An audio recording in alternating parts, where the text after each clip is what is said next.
And we are rolling. Let's go. Welcome, folks, to the Dre's Roots podcast. We've got a terrible camera angle there. I'll try and fix it a bit on the fly.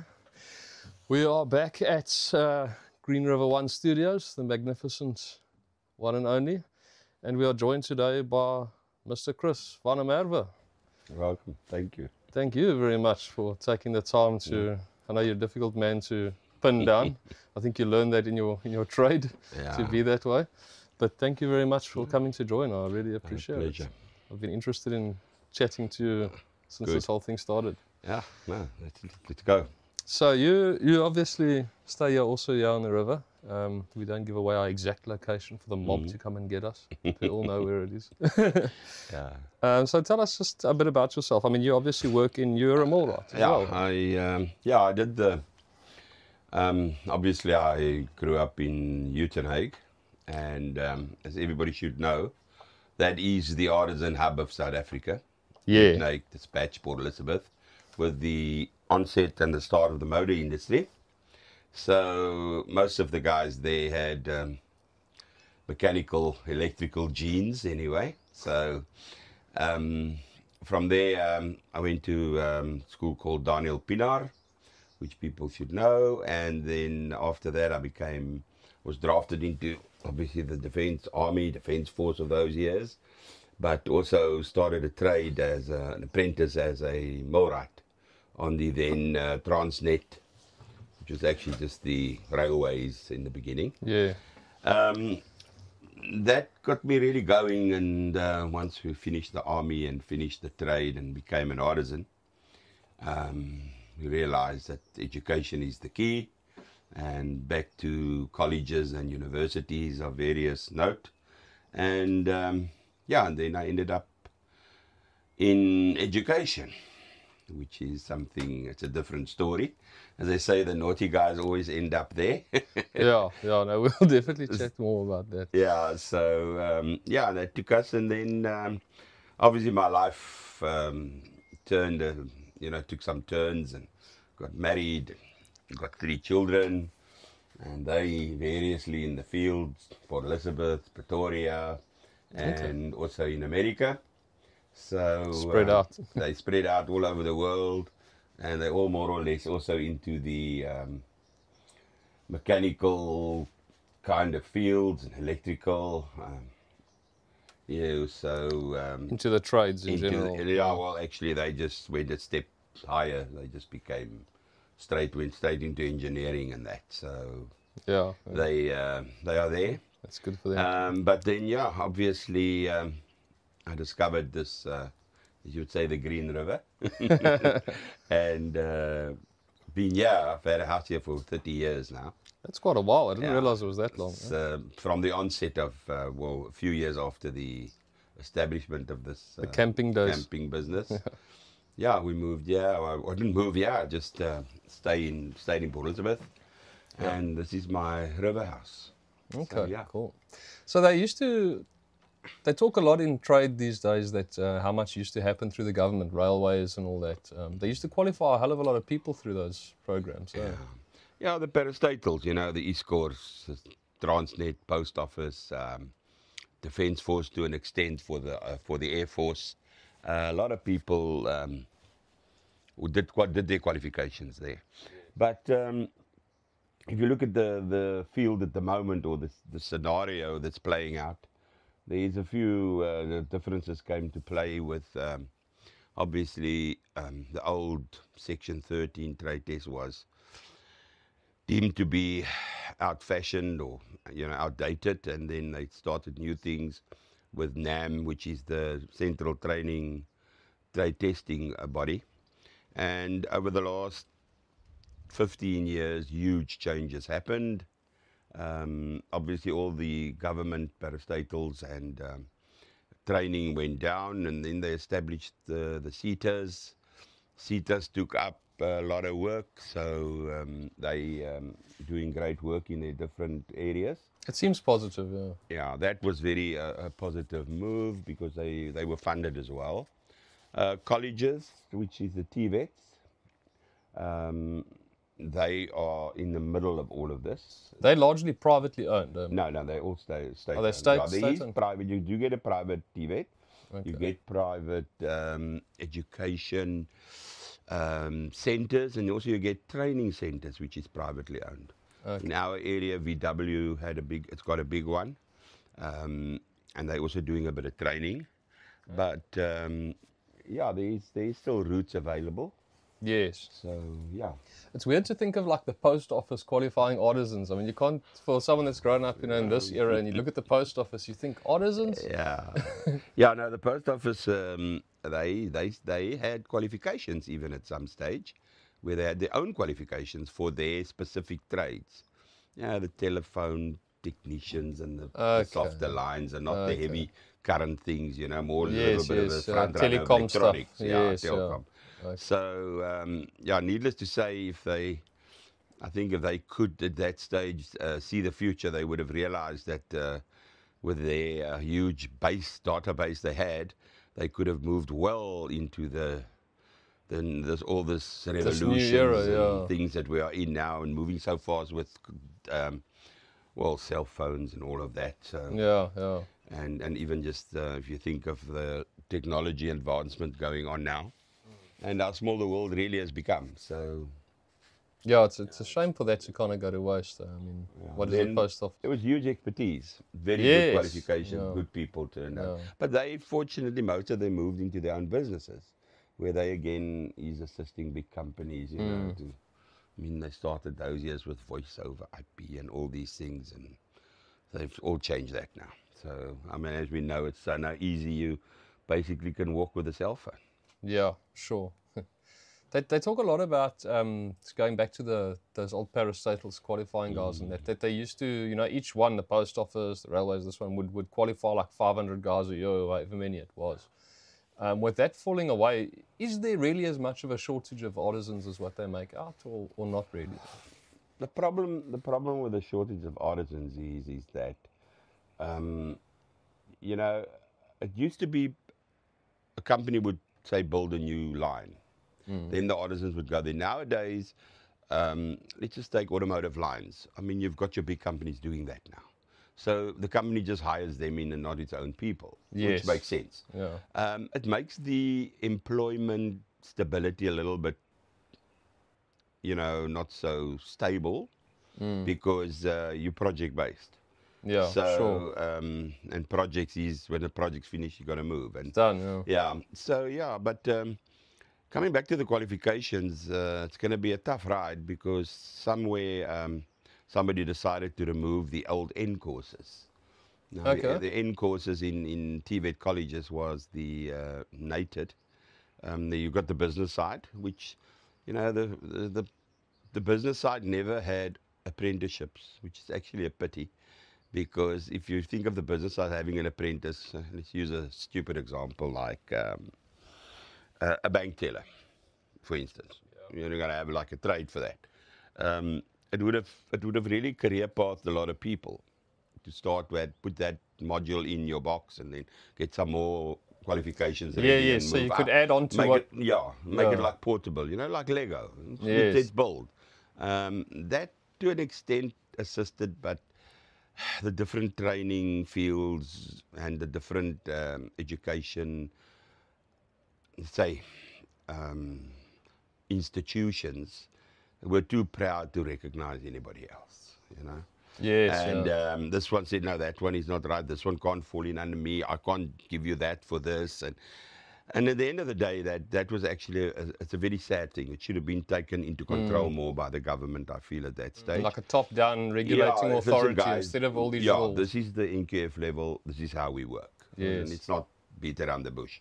But now that the N courses are busy being phased out, there's huge fears there, because basically you still need an N2 or so. There is You new need that courses. level, yeah. There is new courses coming in the QCTO, but let's just stick to the N courses first. It was a theoretical qualification, obviously with a practical theory. So you would learn about a lot of things that you use in the practical, like let's just take bearings for an example. Bearings is a simple example, but you do need to know the workings of a bearing. Why you put it in, how you must put it in, what Yeah, can the it theory do, side what of it, speed can it do, what load can it do, why did it fail, what's the reason, you know. So basically you can diagnose and fault find by using the theory side. Which was the in-courses side. Which of it. was the end courses. You see, Your, it was a your trade component. theory. Yeah, trade theory. It was a component of it. Yes. So, yeah, so, you know, things are, in the end of the day, an engineering qualification is linked. There's always links to it. There's always mix and matches. So, yeah, that now, unfortunately, we don't know what's going to happen in that field. I particularly came from that field. I had 30 years in a TVET college. So, yeah, I'm very worried because it's got there's two sides to this. First of all, the qualification side. But secondly, what is it going to do to the young people of South Africa? Because colleges have more than 500,000 students a year. Yes. And in the end of the day, you know, what are you going to do with those children? What's going to happen to those kids? Yeah. Where are they going to go? Because universities, I mean, to get into a university nowadays, you need about 5 or 6 A's if you're lucky. Yeah, not everyone can go to university. Yeah, and then the bursaries are limited via NSFAS, and then the rest is the universities are limited, so they can't just expand and expand. So what exactly is happening? Are they phasing out the N-course? Yes. Now that is the unfortunate part. The Gradually? No, the N1, N2 is gone already. N3 will be the end of this year, and then I think N4's got 1 or 2 exams left. Okay, trimester based, so there's 3 a year. So, but N4 will be out now, and then it's 5 and 6 turn. So when you go to get a trade, will you no longer have the requirement of the N2 level subject? This is where the QCTO will come in. The QCTO is taking over the, let's say, the trade qualifications. Let's not just call it trade. When I say trade, I mean qualifications to become whatever. Yes, in terms of a cooking qualification, to become a chef, a general qualification. Yeah, anything similar to where you got to combine the skills, you know. Yes. So yeah, they've taken over, but it's a huge task. So there's going to be this mess in the middle. You worried about that? Well, look, there's very competent people. The only problem is the funding part for the TVETs, because to fund a TVET college is not cheap. You know, you got massive funding needed for that. But then again, that's the hub of any country, is the industry. You don't fix the industry, you've got problems. Yeah.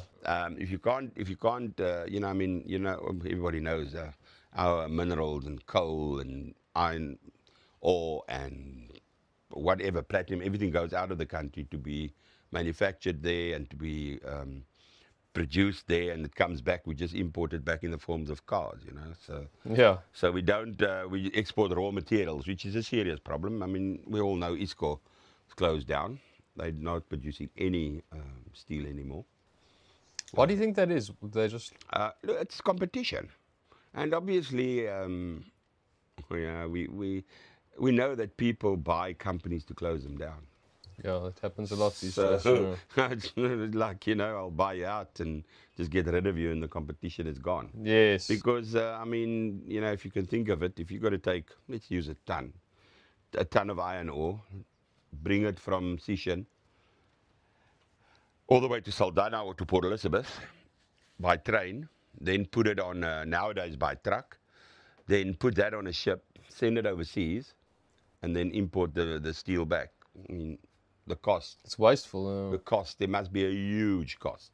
But, you know, we can't produce I suppose, goods at the cheap rate that the Chinese and some of the other countries do.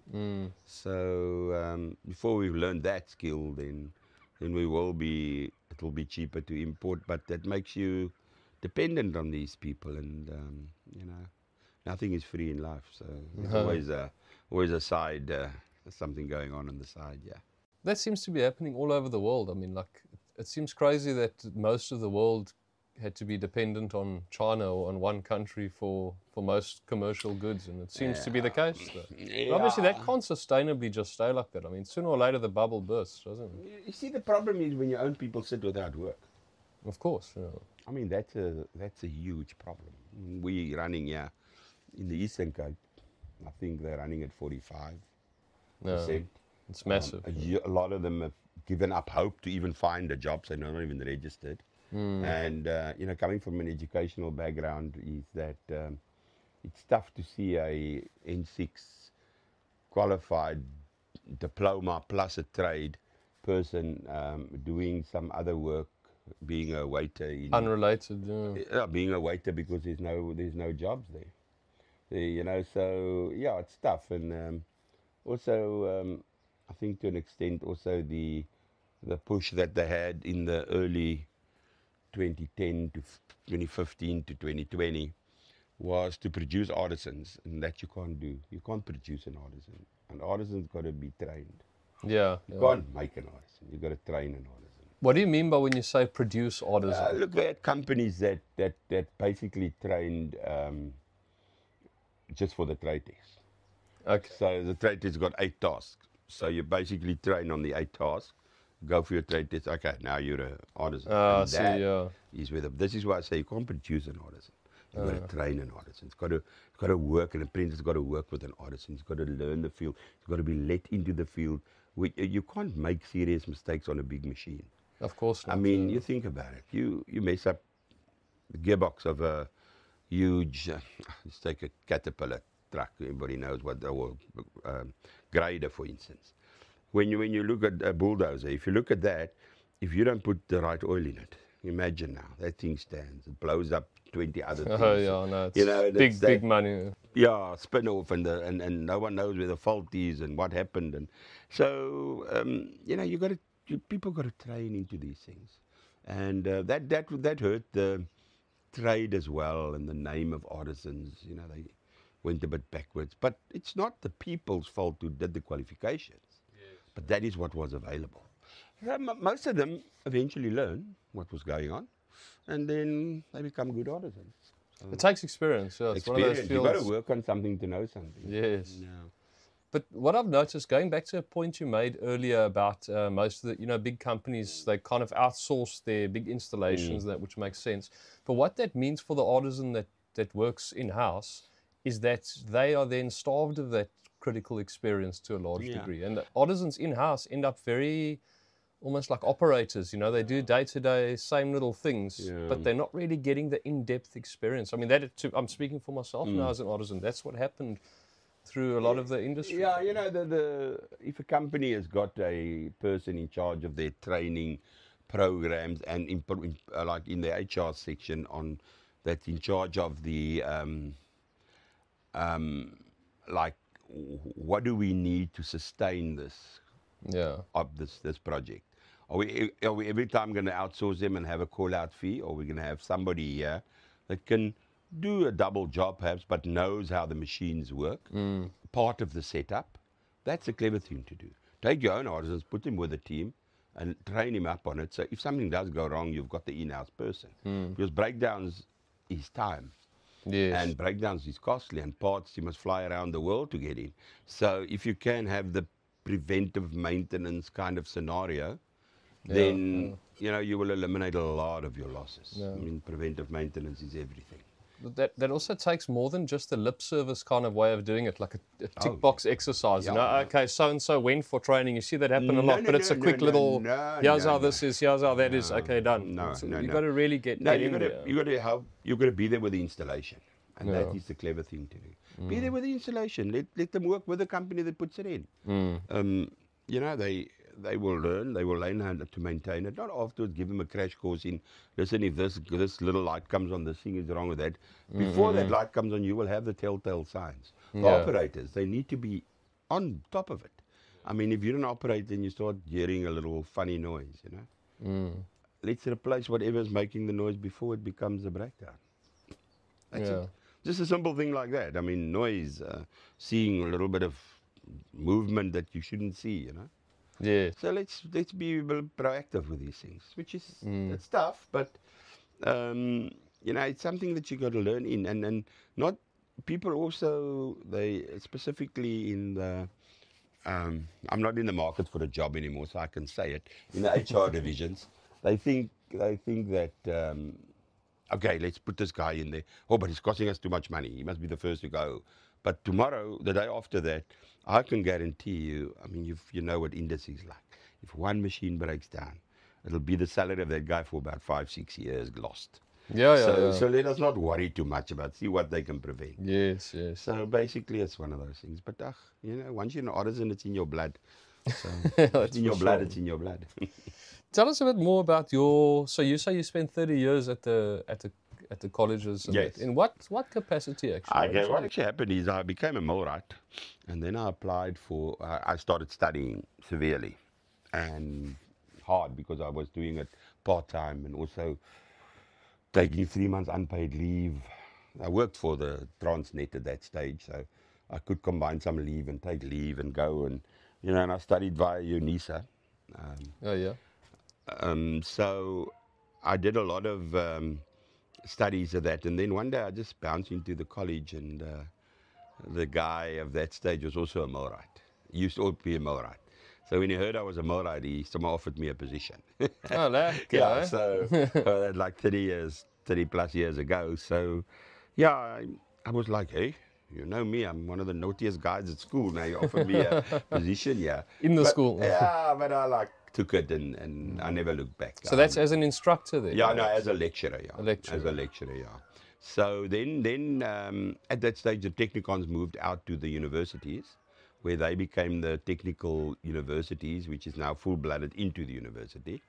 Then the colleges took the gap from N1 to N6, which is N6 is matric plus 3. They call it M plus 3. Yeah, that's quite a high level. Yeah, so it's a higher level, and then obviously from there the guys could move into some of the universities who gave them a bit of It's like credits, yeah. and if they didn't even get credits, they just waxed it anyway because they had the most probably the practical knowledge. Yes. And then And a good theory and foundation. a lot of theoretical knowledge about it. Yeah. So about the subject. So it went very well. We and then I moved up and up and up, and then I got to a ceiling.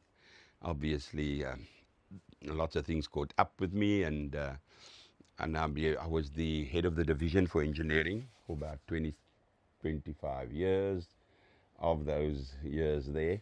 And we built Russell Road to college, PE college. Great college. Lots and lots of expertise came out of that one. And then we moved to Struendale. And we built up the college there. Self and a good colleague of mine, a guy by the name of Brian McKenzie. We had a good thing going there. We built up the college. We started the mechatronic systems, trained a lot of guys up on that in Taiwan. And we were the number one mechatronics division for many years. And we started mechatronics in colleges. So our automotive section was started at that time. It's still going strong. Automotive's run by some brilliant guys, with good qualifications. And they are based, one guy's still there. So they're doing good things there. And I think, you got to give credit to some of the stalwarts in industry.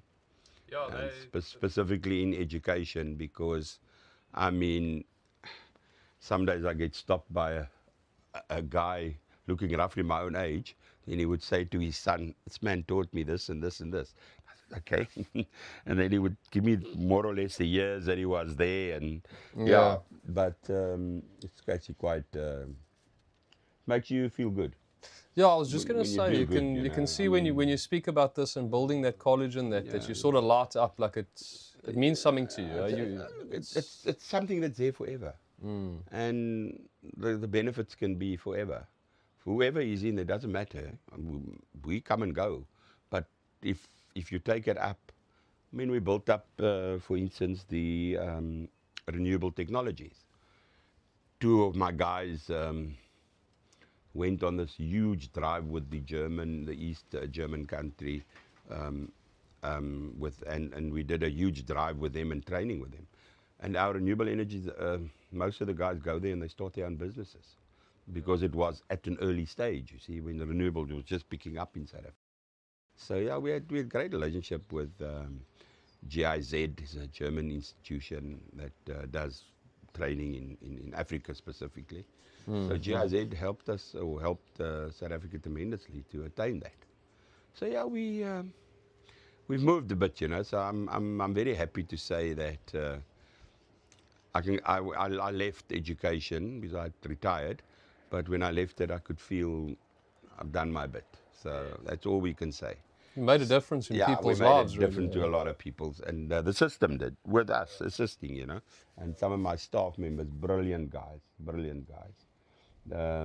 You know, when you leave an institution after so many years, and you had like 300 staff members at that point when I left, there was like about 300 staff there, and that's probably half of them basically reported that you at one stage or another.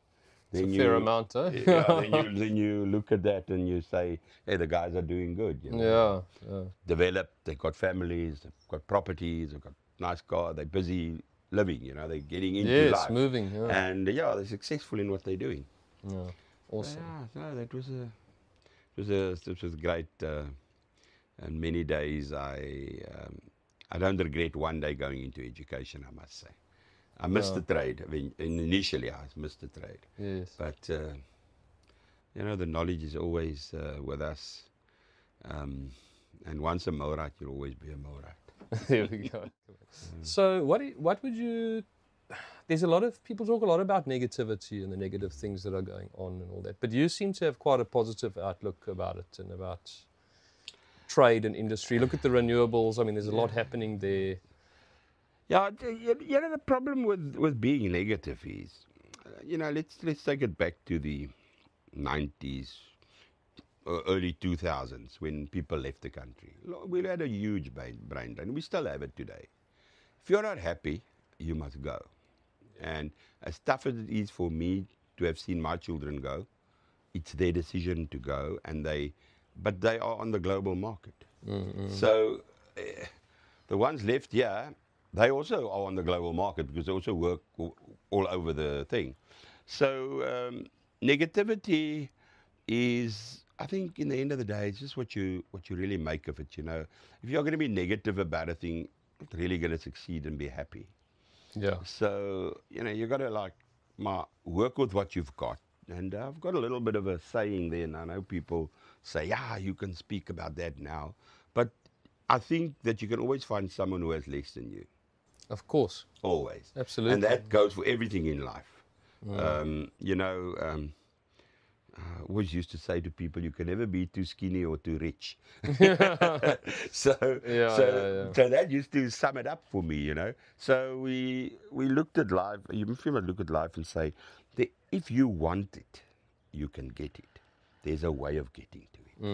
As hard and tough as it is. I've seen people grow from basically working in an environment where they were cleaners, and there's a case like this where I walked past a little shop, not a little shop, a shop in the mall, one of the malls, and I saw one of our students sweeping the floors. I said to her, what you doing? She said, no, I'm a cleaner here. I said, it's impossible. You've got in 6, you've got a trade, it's impossible. No. Took a CV in, posted it a few places. Eventually, she got a job. And she now progressed. They promoted her. Cool. So, you know, it's a thing that she wanted it, but she also showed willingness to work. Yes. Yeah. So, in the end of the day, there's no low job or high job. If you are a cleaner, if you are the best cleaner, you're going to become the best supervisor of cleaners. Yes. Yeah. That's how things work. You just got to do what you need to do and do it properly. And but I'm looking at this field and specifically coming back to being negative about education. Education is expensive, but there is ways of doing it.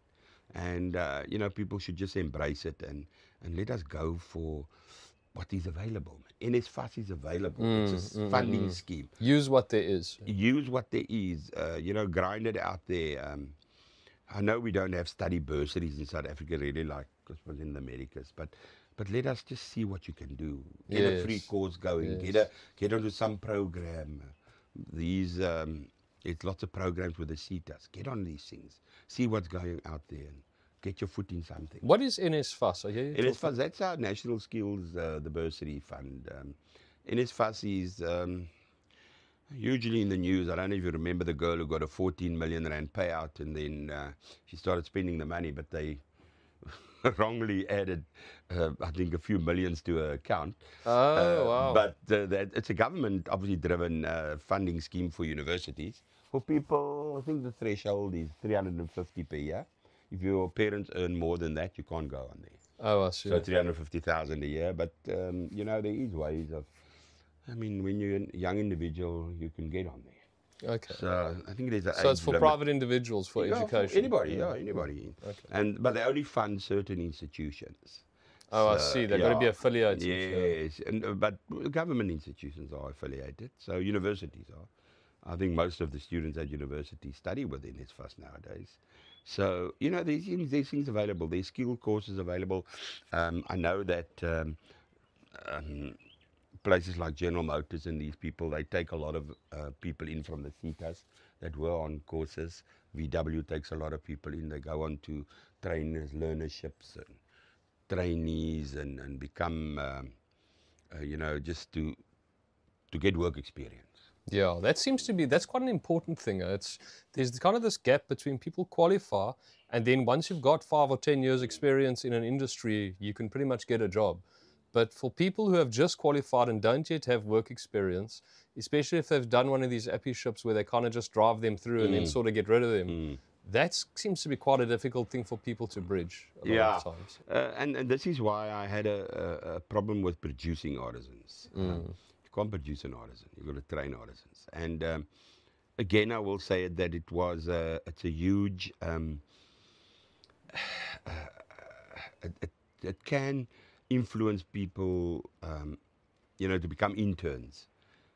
I know people who's been interns for 4 or 5 years already at different places, just getting internships. Yeah. Because they do well at the interview for the internship, become there and stay for a year, and they can't keep them longer then. But some of them then eventually get picked up by the company where they are. But not all of them can. Yes. Remember now, internships is also a very popular way of having cheap labor. Of course, and that's the flip side of it. It's a bit tough because they use the people and give them the experience. It's a 50-50. But I'm not negative about the field out there. I think that industry will shake it right, and the QCTO will play a huge part. Umalusi's played a huge part already so far with our matric qualifications, endorsing it and getting things in place. So we're working towards it. But it's huge. Yeah, it's big. Yeah, it's obviously a big ship takes a long time to turn. This is the thing. We needed. We really needed a bit of a. I don't know if I'll be so popular now, but we needed a bit of a Trump here to shake things. No, of course. I think a lot of people feel that way. When I say a bit of a Trump, I don't mean all these things, but a person that can walk in there and kick and shout a bit. Decisive leadership. There's leaders in South Africa doing that now.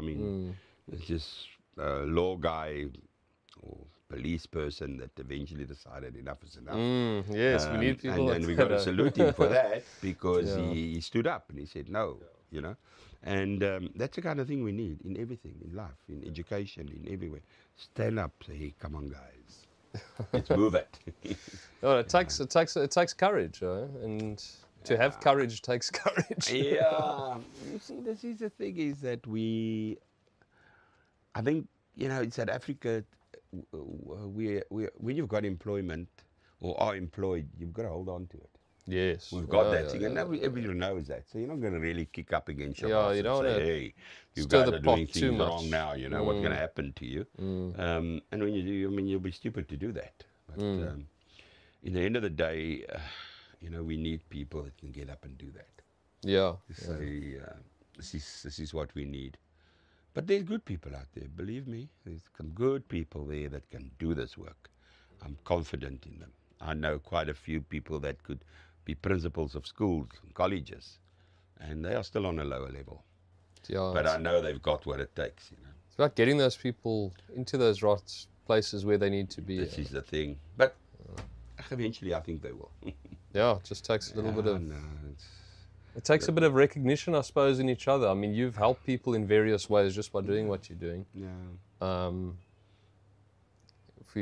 It sounds corny to say it, but if we sort of have open eyes and look out for one another, sometimes it's like I might work with someone, and they could be, let's say, doing better than they are, perhaps in a slightly better position. And sometimes it might just take a few words from me as a colleague that could actually help to tip the scales in favor of that person, you know. And it would cost me nothing. It's not like I'd have to go and change the world, but we just have to. You just got to see if you see the opportunity to be getting it, and the merit take in it people, and merit, and you know, just have faith. And you know, there's a story. Maybe we should end this off on a very bright note. One day we were window dressing severely for the Danish organization. They involved with the windmills big time. And these guys came from Denmark, and they used to do cruise ships. Okay. And Russell Road, you will all know there's a horse memorial there, where there's this soldier with a horse. And they used to come up to look at this thing. It's like, you know. Impressive. Yeah, it's a nice, impressive sculpture. It's got history to it. And so we had a principal there at PE College at that stage, and he met up with these guys. He saw these guys coming up Russell Road. Eventually, he said, but why don't you come and eat at our kitchen where the students preparing the food? It's okay. So they started now making this part of the stop, you know. So eventually our students ended up in Denmark on a student program, working together with some college there. So there was interaction. But the worst part of all of this is they sent a person from their government down to come and check us out to give us funding. And I was sitting in my office, and one of the cleaning guys came running up to me and said, Sir, there's a person in this toilet. He's not from the college. I said, what you doing in the toilet? No, he's in the toilets. So I said, no, man, we can't get outside people here. You know, you never know. So I walk into the toilet, the guy's standing there. So I look at him and I said, hello, sir, you know. So he said, you're expecting me. Because we were now window dressing and getting the whole shooting match clean on the side. Yeah. He said, I said, no, come to my office, sit in my office. He phones the principal, said, you must come down there, the visitor is there. So he says, why? Bring him to my office. He said, no, don't want to come to your office. So he sat down there, he said, you know what? I'm approving the funding based on the fact that your toilets were clean. Oh, really? That's it. There we go. Yeah, just like that. Yeah. He said, I know you've got some other things planned for me, but Yeah, like, I know you're window dressing, but yeah, don't worry about that. I checked already. shows you sometimes it's just covering the basics. So Basics. get the basics right, The basics and done. the rest will take care of Foundations. itself. Well, That was thank you great. very It much. was- Thanks for the chat, man. I No, it was appreciate great it. chatting to you, and you know, as I said, our environment is good enough. Yeah, no, it is, isn't it? Just, See, they don't want to look at us; they can look at the environment. no, that's it. No, I Look at the really beautiful appreciate view. it. No, No, we it had a was lekker great. chat. Great, Yeah, great, perhaps great. we'll do it again one day. Yeah. Thanks, Chris. Yeah, we'll see if there's a topic about fishing. Yeah, no, that's all other subject.